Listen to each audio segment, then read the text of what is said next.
कैसो कैसो प्यार भइल इनसे इजहार भइल, काने काने जाने कैसे गाँव में प्रचार भइल। ठीक है, पंचायत कई बार भइल, थाने FIR भइल, हमारा घर से इनका घर से लाठी लाठी मार भइल। ठीक है, धोएंगे पलट बाकी नहीं के संग में घर अपना हम बसाएंगे। ठीक है, धोएंगे पलट बाकी नहीं के संग में घर अपना बसाएंगे। नून रोटी खाएंगे, जिंदगी संग ही बिताएंगे। ठीक है, नून रोटी खाएंगे, जिंदगी संग ही बिताएंगे।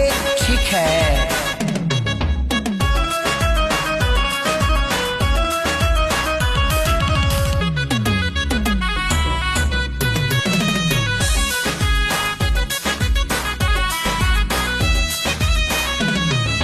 जाड़ा वाला रात रहे माघी